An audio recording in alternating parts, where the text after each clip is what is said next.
Alexander Luxury Cars sales representative Mark Wilson looked at the woman in jeans and sneakers and rolled his eyes. As other employees exchanged meaningful glances, Mark politely but firmly guided her toward the exit. As the door closed, no one knew that she was the purchasing director of Morgan Industries and was coming tomorrow to place an order for a fleet of 50 luxury cars. Located in Manhattan, New York, Alexander Luxury Cars was one of the city's most prestigious automobile galleries. On Fifth Avenue, its spacious showroom adorned with crystal chandeliers and marble floors created a perfect showcase for the world's most luxurious cars. The gallery displayed automobiles from Lamborghini to Ferrari, from Bentley to Aston Martin, each worth a work of art. The price tags of these vehicles usually started at $150,000, with some exceeding $1 million. Richard Alexander, CEO of Alexander Luxury Cars, often emphasized that the gallery not only sold cars but also offered a lifestyle. Customers were buying not just a vehicle, but a status, a privilege. For this reason, the showroom needed to reflect perfection and luxury in every detail, from the staff's attire to the champagne served. Everyone entering the gallery should immediately feel the atmosphere of wealth and privilege. Mark Wilson, 32, was one of the gallery's most successful sales representatives. After graduating from Princeton University with a business degree, he had quickly risen in the luxury automobile sector.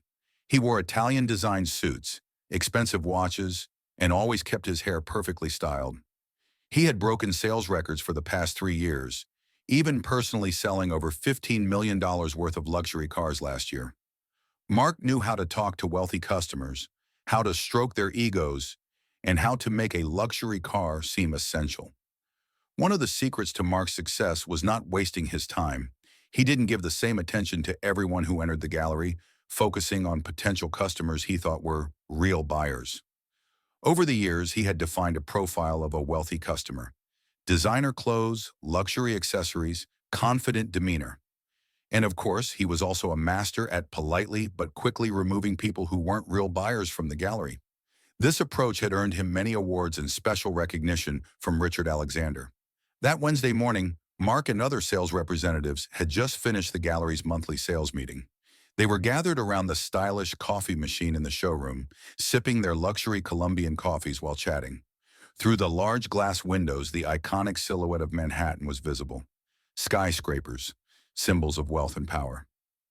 "Richard expects a lot from me this month," said Mark, looking at the sales target list in his hand. 5 Lamborghinis, 3 Ferraris, and at least 1 Bugatti. This is crazy.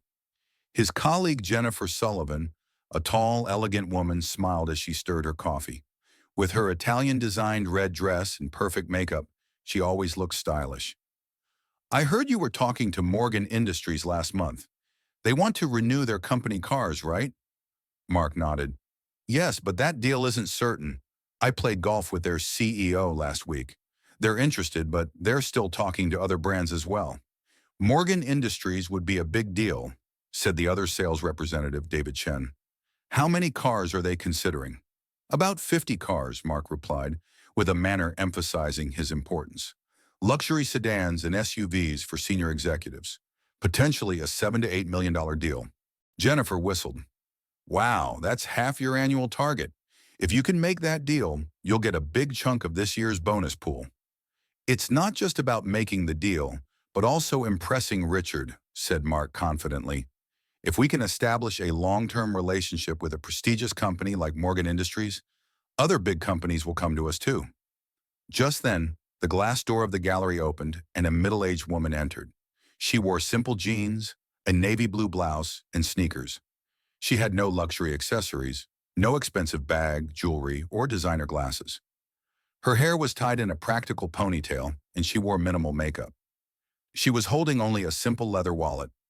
The sales team looked at the woman and exchanged meaningful glances. Mark rolled his eyes. "Here we go again. A classic looker. She's come to dream about cars today."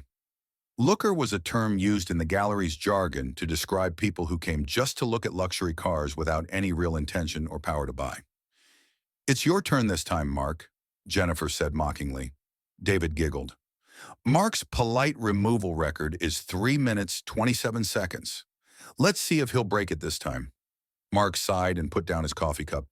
It won't take more than 5 minutes. I have a meeting with Morgan Industries this afternoon. I can't waste my time. As the woman slowly walked around the showroom, she had stopped particularly in front of a black Bentley Continental GT. She was walking around the car, looking at details, even bending down to examine the tires. Other customers, all well-dressed men and women, were examining other vehicles. Sales representatives had immediately approached them. Mark approached the woman with his professional smile. "Good morning, ma'am. How can I help you?" The woman turned and smiled. There was a gleam of sharp intelligence in her eyes. "Good morning. I was just looking. You have very beautiful cars." "Thank you," said Mark. "This Bentley Continental GT is our newest model. 626 horsepower, 12-cylinder engine, 0 to 60 miles per hour in 3.7 seconds. Price starts around $225,000. The woman nodded. "Impressive. What about that Aston Martin in the corner?" Mark was surprised for a moment. The woman knew the cars. Maybe she was just a car enthusiast. "That's an Aston Martin DBS Superleggera, 715 horsepower, one of our most sporty models." "Is a test drive possible?" the woman asked. That moment was a red flag for Mark. He needed to end this meeting without wasting too much time. "Unfortunately, you need to make an appointment in advance for test drives. Also, it's important that you show serious interest in the car you want to test. These vehicles are quite valuable." The change in Mark's tone conveyed the polite message, "You can't afford this car." For a moment, he thought he saw a spark of understanding in the woman's eyes. Maybe she had gotten his message. The woman nodded understandingly. "I see. Well, perhaps I could have a catalog. And of course, your card." Mark took out the company brochure and his business card from the inner pocket of his jacket. "Here you go. When you're seriously interested, you can call me." "Thank you," said the woman, taking the brochure and card. "I suppose I could look around a bit more." With a polite but firm manner, Mark said, "Actually, I'm preparing for a meeting right now. If you don't have a serious interest, perhaps you could come another time. Or maybe another gallery might be more suitable for you." A slight surprise appeared on the woman's face, but she quickly returned to her calm expression. "I understand. I don't want to take up your time." Mark guided the woman politely but firmly toward the door. "Thank you for your understanding. Have a good day." The woman looked at the showroom one last time, then slightly bowed her head and left. As Mark watched the door close, Jennifer approached him. "You were fast," said Jennifer. "Could be a new record." Mark checked his pocket watch. 3 minutes, 12 seconds. A new personal record. David chuckled. "The record looks like it will stay fresh. By the way, have you heard the latest news? Morgan Industries is thinking of giving the deal to Prestige Motors." Mark frowned. "Where did you hear that from?" "A friend of mine at Prestige told me," said David. "Apparently, Morgan Industries' purchasing director visited them this morning and was very impressed." "Impossible," said Mark, trying to hide his tension. "I'm meeting with them this afternoon. The deal is almost ours. CEO Gerald Morgan promised me." "Maybe they want to check out another gallery," said Jennifer, shrugging. "It's a normal procedure for such a big deal." "Maybe," said Mark, but he wasn't comfortable. If Morgan Industries gave the deal to another gallery, it would be a big blow for him, not just financially, but also for his reputation. That evening, as Mark was returning home, his cell phone rang. The caller was Gerald Morgan, CEO of Morgan Industries. Mark answered excitedly. "Mr. Morgan, how are you? I hope you're having a great day." "Mark," said Gerald Morgan, with a distinct coldness in his voice, "I'm sorry, but we've decided to go with another brand for our company cars." Mark's heart stopped. "What? But we were almost in agreement last week. What's the problem? We can improve the prices even more." "The problem isn't the price, Mark," said Morgan. "It's about our company culture. At Morgan Industries, we show respect to everyone, regardless of their appearance or status. Our purchasing director visited your gallery this morning and, to be honest, what she saw disappointed us." Mark's stomach nodded. "Purchasing director? Who had come to the gallery this morning?" I don't understand. Who did I speak with at the gallery this morning?" Sarah Collins, our purchasing director, said Morgan. She made an informal visit to examine the cars in your gallery. She also had an appointment for an official meeting tomorrow. But that's no longer necessary. Mark's mind clouded. Sarah Collins. Was she the woman in jeans and sneakers? Mr. Morgan, there must be a misunderstanding. I. Mark, Sarah told me everything. How you didn't take her seriously, how you quickly showed her out of the gallery. This is behavior that doesn't align with our values. But I didn't know who she was, Mark said desperately. That's exactly the problem, Morgan said sternly. You judge people based on their appearance. In our company, everyone from the top executive to the cleaning staff deserves the same respect.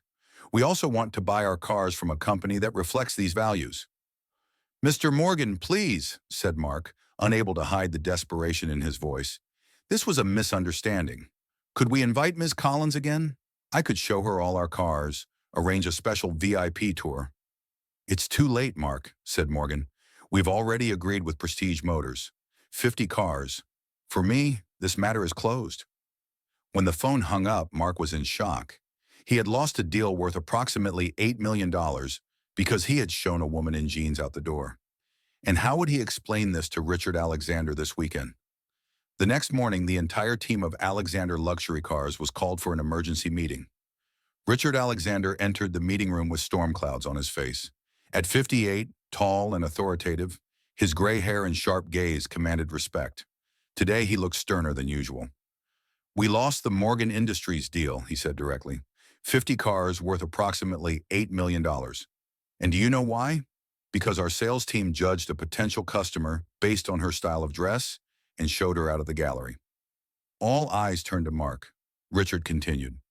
Morgan Industries went to our competitor Prestige Motors. They ordered 50 luxury cars instead of from us. And CEO Gerald Morgan is talking to all business circles in the city about what happened to Sarah Collins. Mark swallowed. Richard, I'm sorry, well, she didn't look like a real customer. What does a real customer look like, Mark? Richard asked sternly. Should they wear expensive suits? A Rolex watch? Diamond earrings? We sell luxury cars, but that doesn't mean we'll only sell to people who dress luxuriously. But haven't we always focused on customers who fit our profile? Mark objected. To not waste our time? Richard took a deep breath. Mark, your understanding of customer profile cost us a real customer. Sarah Collins is the purchasing director of Morgan Industries, one of the most respected names in the business world. Yes, she might wear jeans and sneakers, but she's a professional who has made corporate purchases worth over $50 million in the last 5 years. Jennifer joined the conversation. Actually, I researched Sarah Collins, Harvard business graduate on Forbes' 40 Under 40 Business People list. Her strategy at Morgan Industries has saved the company millions of dollars. Richard nodded. And we kicked her out, just because she wore jeans. But that's not fair, said Mark, going on the defensive. If she was that important, why did she dress like that? Why didn't she say who she was? Because she was testing who we really are, said Richard, and we failed the test. Morgan Industries evaluates the companies they do business with like this. They look at how their employees are treated. They know that how we treat an ordinary customer is how we'll treat them too. Mark bowed his head with a feeling of guilt. What can I do? How can I fix this? I don't know right now, said Richard, but it's clear that we need a radical change in our company's sales approach. From now on, everyone who enters the gallery, no matter what they wear, no matter how they look, will be treated with respect. After the meeting, when Mark returned to his office, he found a note on his desk. It was from Richard. Write an apology letter to Morgan Industries. Personally apologize to Sarah Collins. Maybe, just maybe, you can save this relationship. Mark worked on the apology letter all day. He struggled with words, trying to express genuine remorse. The next day, gathering his courage, he went to Morgan Industries headquarters. At the reception, I want to see Sarah Collins, he said. I don't have an appointment, but it's very important. After a 20-minute wait, an assistant led him to Sarah Collins' office. Sarah was sitting behind a glass desk in a spacious corner office. She was wearing jeans and a comfortable shirt again. On the wall behind her desk hung a chart describing Morgan Industries' values: integrity, respect, excellence. Mr. Wilson, said Sarah, standing up, it's a surprise to see you here. Mark extended the envelope in his hand. Ms. Collins, I came to offer my sincere apologies to you and Morgan Industries. My behavior was inexcusable. Sarah took the envelope but didn't open it. Why did you behave that way, Mr. Wilson? I'm really curious. Mark decided to be honest. Because I judged you based on your appearance. As someone who sells luxury cars, I got used to quickly categorizing potential customers. This was a mistake. Sarah nodded. You know, at Morgan Industries, we never evaluate our customers based on their appearance. Our CEO, Gerald Morgan, was a former factory worker. He used to walk around in jeans and work boots.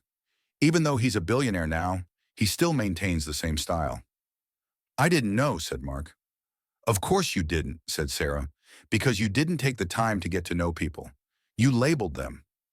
Mark repeated his apologies and told Sarah about the changes Richard was initiating in the company.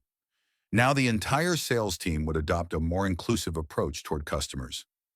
Sarah thought for a moment. Mr. Wilson, we'll give you another chance. Tomorrow at 10 a.m., our CEO, Gerald Morgan, and I will come to your gallery. We want you to show us models that might be suitable for our company fleet. Mark's face lit up. Really?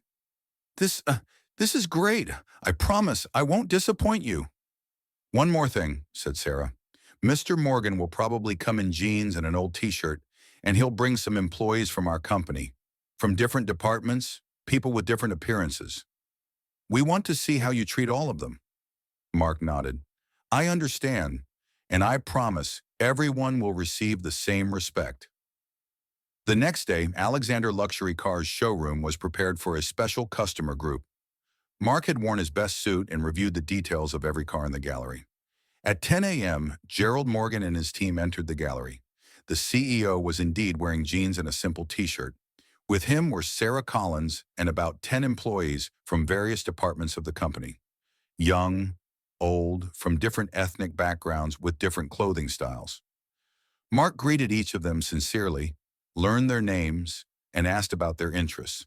While providing information about the cars, he tried to understand each person's needs without overwhelming them with technical details.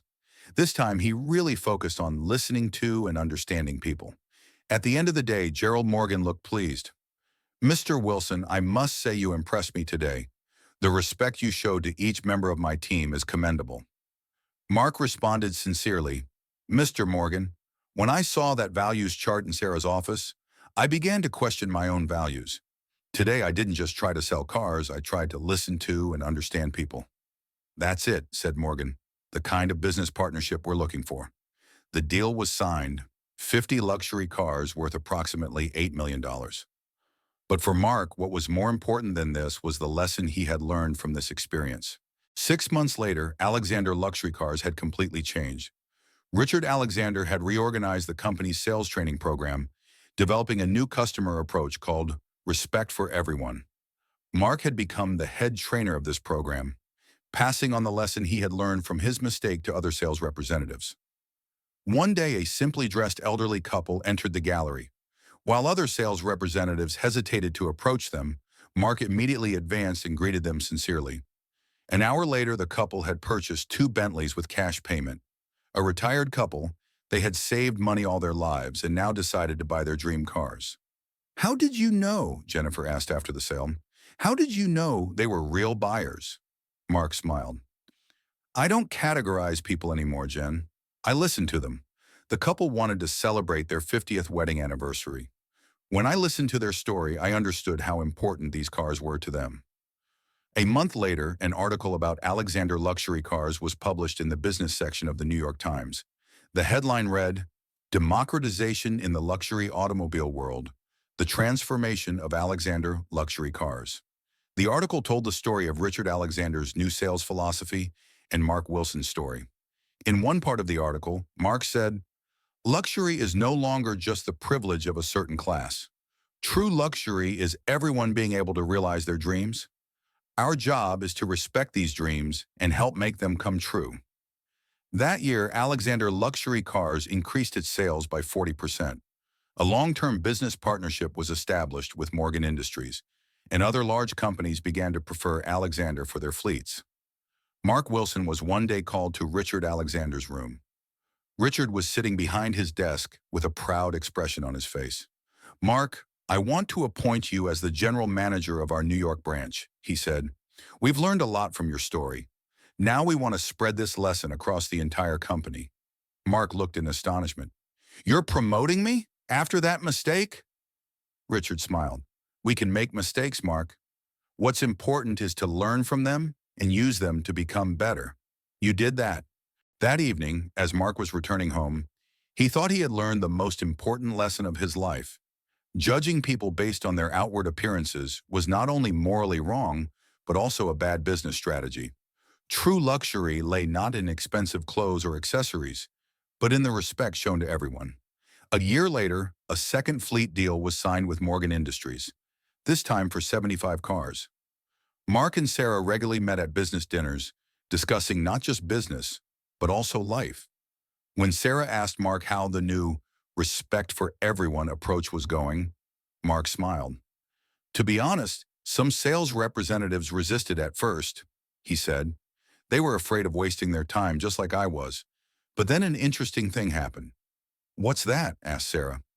"The representatives who participated in our Don't Judge by Appearance training started making an average of 30% more sales than others," said Mark. "Because they listen to more people, they make more connections. And most importantly, they don't miss any potential customers." Sarah nodded. "I'm not surprised. At Morgan Industries, this is at the foundation of our company culture. Gerald always says that the secret to company success is valuing people." Mark thoughtfully stirred his coffee. "You know, when I first saw your style of dress, I immediately rolled my eyes. Now I don't even look at what others are wearing. I focus on their character, their stories."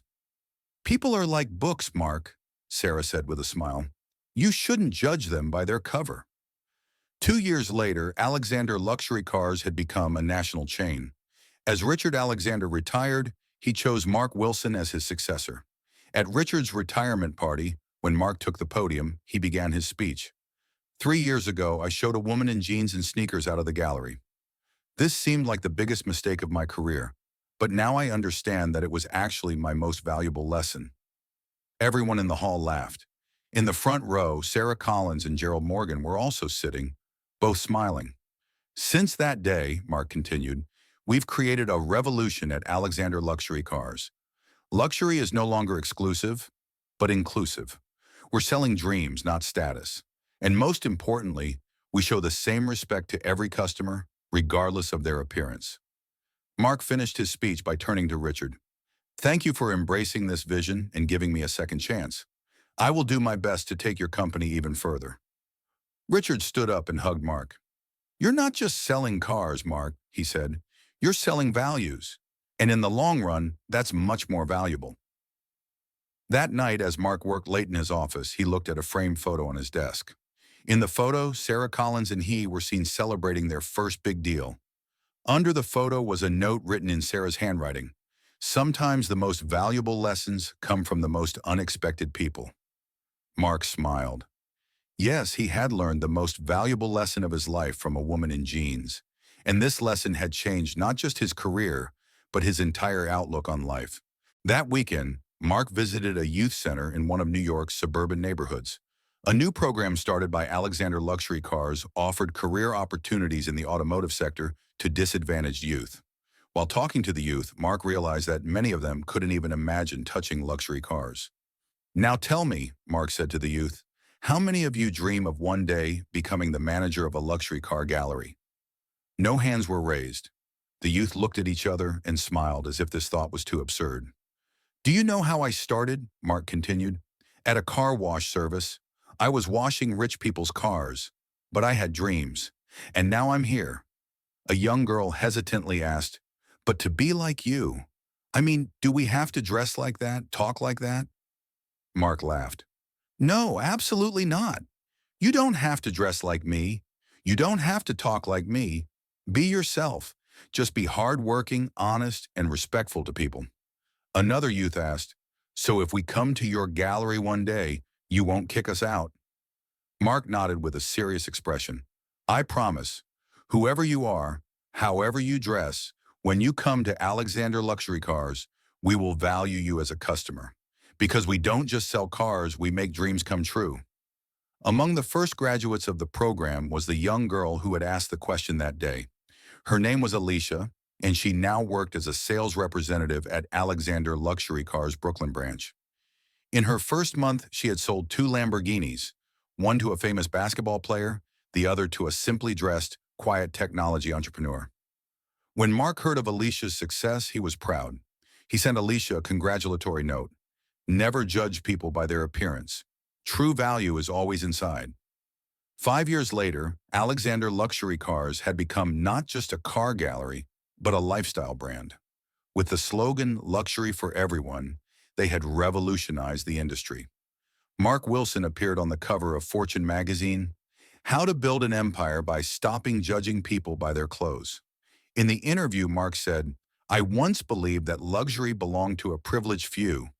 Now I understand that true luxury lies in giving equal value to every person. This is not just doing the right thing, but also a smart business strategy." The collaboration with Morgan Industries deepened over the years. The companies worked together on corporate social responsibility projects, providing scholarships to disadvantaged youth, developing sustainable transportation solutions, and more. One day when Mark and Sarah went for a walk in Central Park, Sarah asked, "Did you ever regret kicking me out of the gallery that day?" Mark laughed. "Regret? Sarah, you changed my life that day. Without you, I might still be a narrow-minded sales representative who judged people by their appearance." "You always had the potential," said Sarah. "You just needed a little help." "Sometimes life's most important turning points initially appear to be disasters," Mark said thoughtfully. "That day, I thought I had lost an $8 million deal, but actually I had gained something much more valuable, a perspective." If you enjoyed our video, don't forget to subscribe and share your thoughts in the comments. Have you ever been misunderstood because of your appearance? How common do you think it is to judge people by their clothes? Where in the world are you watching from today? Share with us in the comments. Don't forget to subscribe to our channel for more stories of unexpected heroes.